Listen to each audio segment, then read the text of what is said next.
Lundi 23 juin 2025, mesdames et messieurs, bonsoir et merci d'écouter les éditions d'information de Studio Kalongo. Voici les titres. Célébration ce 23 juin de la 31e journée africaine de la fonction publique.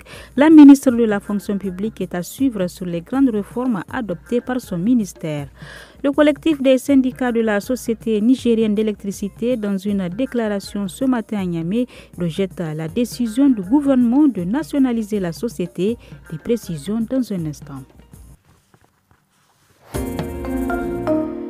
Je suis Nafisa Adam Sirfo au micro. Ce jour 23 juin est célébrée la 31e édition de la journée africaine de la fonction publique.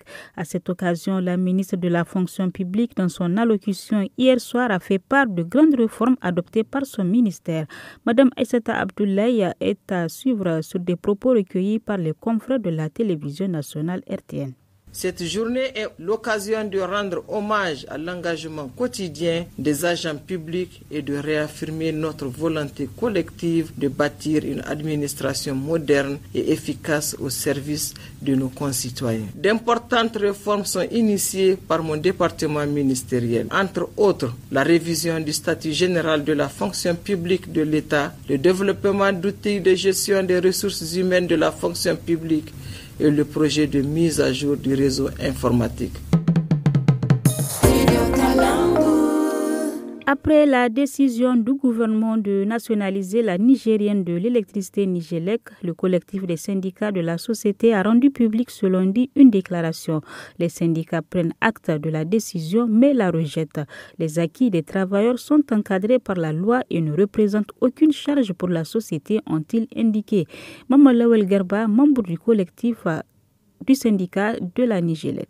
Nous rejetons catégoriquement les raisons avancées pour justifier cette décision. En effet, l'abattement de 90% sur la consommation d'électricité des agents, dont a fait cas le Conseil des ministres, ne représente que 0,9% du chiffre d'affaires. Et chaque agent n'a droit à ce privilège qu'au premier foyer, soit un seul et unique compteur. Alors que dans les sociétés sœurs, cette prise en charge est à 100%. Mieux encore, à l'échelle nationale, il y a d'autres travailleurs qui ont une prise en charge d'électricité à 100%. S'agissant de la gratification du 13e mois, elle est autorisée par le décret 86-54/PCMS/MTEP/SEM du 23 octobre 1986, portant statut général du personnel des établissements publics à caractère industriel et commercial, des sociétés d'État et d'économie mixte. Le gouvernement a également décidé en Conseil des ministres le 19 juin la nationalisation de la Société des mines de l'Aïr Somaïr qui exploite l'unique mine d'uranium encore en activité au Niger. Suite à cette décision, le syndicat des travailleurs des mines du Niger, Centramine, a rendu public une déclaration, un extrait lu par Abbas Moukaila, secrétaire général du Centramine, recueilli par Gungu Mohamed Dantani. Depuis plus de 50 ans, la ville d'Arlit et ses veillants fils et filles ont porté à bout de bras l'exploitation de l'uranium au profit de lourds sacrifices humains, sanitaires, sociaux et environnementaux. Pourtant, les retombées de cette richesse stratégique n'ont jamais bénéficié équitablement au Niger.